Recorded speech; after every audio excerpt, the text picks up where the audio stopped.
बिस्मिल्लाहिर्रहमानिर्रहीम। अल्लाहु अकबर कबीरा वल्हम्दुलिल्लाहि कसीरा व सुब्हानल्लाहि बुकरतम व असीला। मैंने अबजद के हवाले से एक सिलसिला शुरू किया हुआ था जिसमें मैं 2 हरूफ मुकम्मल कर चुका हूँ, अलिफ और बे।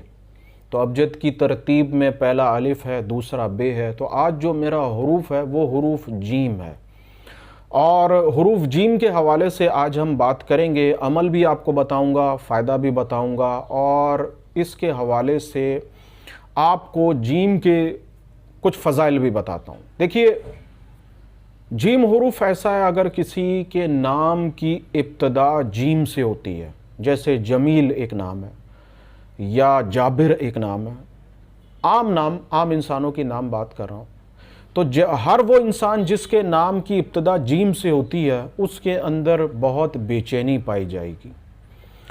मिसाल के तौर पर अगर उसके सामने कोई किसी चीज़ का फ़ैसला रखा जाएगा तो उसे ये बात समझ नहीं आएगी कि आया मैं क्या करूं, मैं इस फ़ैसले को करूं या ना करूं। इस हरूफ के अंदर इस कदर बेचैनी होती है कि ये फ़ैसला आपको करने नहीं देता। मिसाल के तौर पर अगर आपके सामने 2 किस्म के खाने रख दिए जाएँ तो आपको समझ नहीं आएगी कौन सा खाऊँ, किससे शुरुआत करूँ, किससे इब्तदा करूँ। आप किसी रास्ते पे जा रहे हैं, अब आपके सामने 2 रास्ते आ जाते हैं, आप फैसला नहीं कर पाएंगे कि मुझे किस रास्ते पे जाना चाहिए। और ये जो बात मैं आपको बता रहा हूँ ये असल में उस तमाम तर बात का मरकज़ है।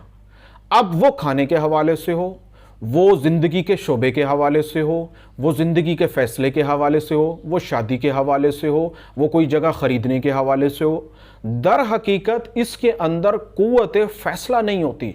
ये फ़ैसला नहीं कर पाता कि मुझे क्या करना चाहिए, आया करूं आया ना करूं। ये बुनियादी तौर पर इसकी अगर कहें कमज़ोरी है तो कमज़ोरी कहा जा सकता है, लेकिन इसके अंदर बेचैनी इस कदर है कि वो समझ नहीं पाता। ये एक मुख्तसर सी मैंने आपको वजाहत की।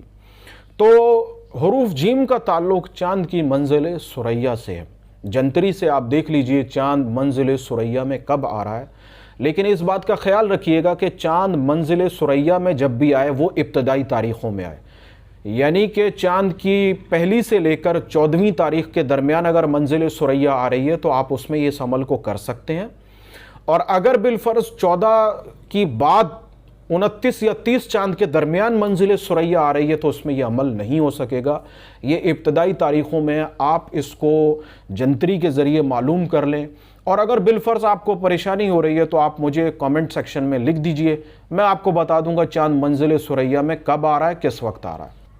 अमल को समझाने के लिए मैं आपके सामने एक मिसाल पेश कर रहा हूँ। जैसे बिलफ़र्ज़ मसलन 2-3 दिन के बाद चाँद मंजिल सुरैया में आ रहा है, अब आप किस तरीके से करेंगे और आपको अमल करना कैसे। देखिए, चाँद मंजिल सुरैया में आ रहा है, आपने रात का वक्त मुंतखब करना है, ठीक है, और आसमान साफ़ होना चाहिए। अगर आसमान पर बादल हैं और चाँद बादलों के पीछे ढका हुआ है, या बादल चाँद के ऊपर से आ रहे हैं जा रहे हैं, आप चाँद को काफ़ी देर तक नहीं देख सकते हैं, तो ये अमल नहीं हो सकेगा। इसमें चाँद का आपका सामने होना ज़रूरी है, आसमान का साफ़ होना ज़रूरी है। अगर ये 2 चीज़ें शर्तें पूरी नहीं होती हैं तो ये अमल नहीं हो सकेगा। तो अब 2 दिन के बाद मैं चाँद मंजिल सुरैया में आ रहा है, मैंने वक्त मुकर्रर कर लिया, आसमान भी साफ़ है, चाँद की इब्तदाई तारीख़ें भी हैं, और जब मैं अमल करूँगा चाँद मेरे सामने मौजूद होगा। आपने 24 घंटे पहले तर्क हैवानात करनी है। तर्क हैवानात से मेरी मुराद ये, किसी किस्म का गोश्त, अंडा, दूध, दही, जानवर से वाबस्ता खाने वाली कोई चीज़ आपने नहीं खानी। 24 घंटे पहले परहेज़ करना है। जिस जगह आप इस अमल को करेंगे वो जगह बिल्कुल पुरसुकून होनी चाहिए। अमल मुख्तसर है लेकिन इसकी जितनी शराइत हैं वो आपको मुकम्मल करना होंगी। आपने वक्त बना लिया, आसमान साफ़ है, चाँद आपके सामने होगा, 24 घंटे पहले आप तर्क हैवानात कर देंगे, और आपकी जो जगह होगी, जिस जगह आप इस अमल को करेंगे, वो बिल्कुल पुरसुकून होनी चाहिए, ठीक है। उसके बाद आपके पास कोयलों की एक छोटी अंगीठी हो जिसमें आप बुखारात को जलाएंगे। इसमें बुखारात होंगे ऊद, ज़ाफ़रान, संदल सुर्ख, हल्दी, मुश्क।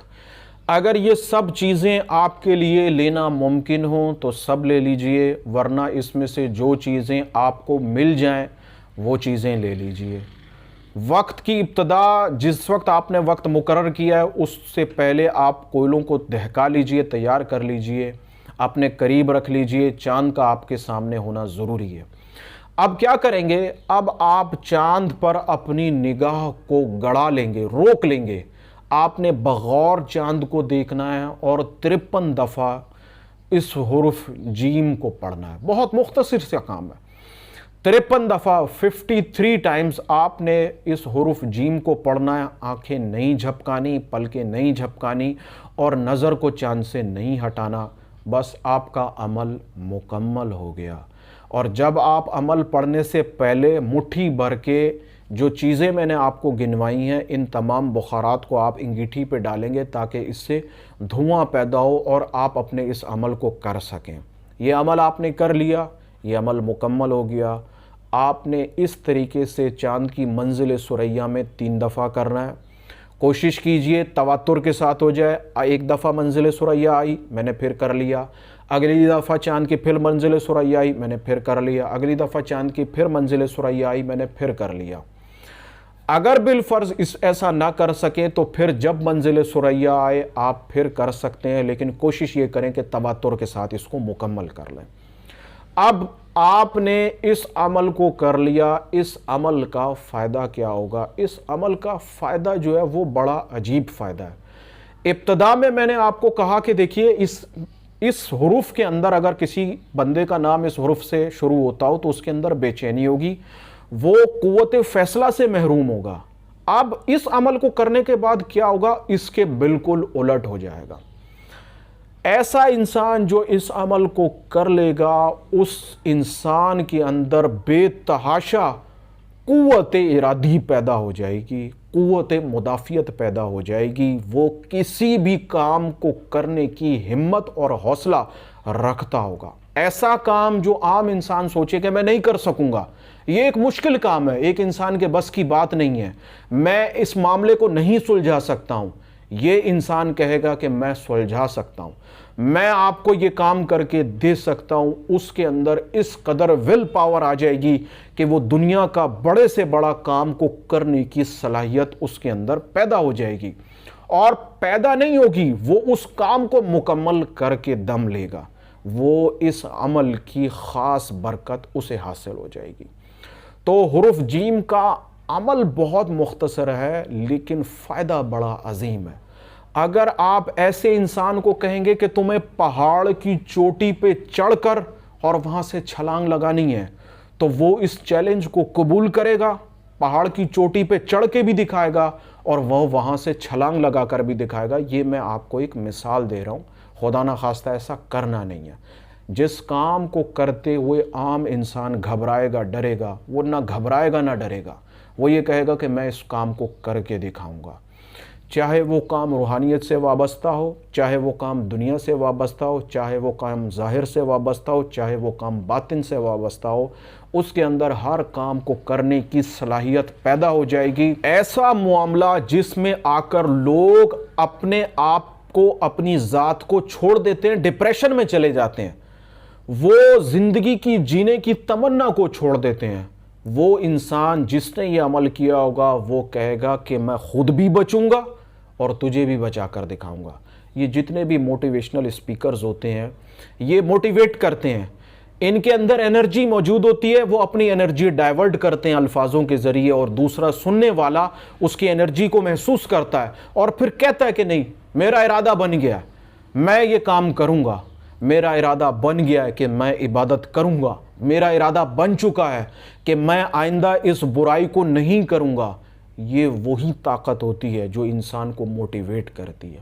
تو آپ کی بات میں، آپ کے عمل میں بے شمار قسم کا اثر پیدا ہو جائے گا.